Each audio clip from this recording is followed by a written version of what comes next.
அறிவோம் திருக்குறள் அதிகாரம் எண் 2 வான்சிறப்பு குறள் எண் 20 நீரின்று அமையாது உலகினின் யார் யார்க்கும் வானின்று அமையாது ஒழுக்கு. சொல்லிலுள்ள பொருள்: நீர் இன்று, நீர் இல்லாமல், யார் யார்க்கும், எப்படிப்பட்டவர்க்கும், வானின்று, மழையின்றி, ஒழுக்கு, நடைமுறை, நன்னடை. குறள் விளக்கம்: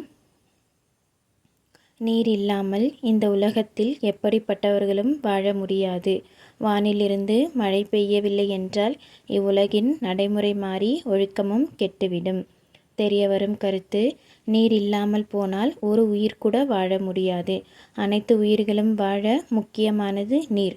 மழை இல்லாமல் போனால் அந்த நீரும் இருக்காது. நீர் இல்லாமல் இவ்வுலகின் தொழில் எதுவும் நடைபெறாது. மக்களின் நடைமுறை ஒழுக்கமும் கெட்டுவிடும். மீண்டும் குறள்: நீரின்று அமையாது உலகெனின் யார் யார்க்கும் வானின்று அமையாது ஒழுக்கு. நீரின்று அமையாது உலகெனின் யார் யார்க்கும் வானின்று அமையாது ஒழுக்கு.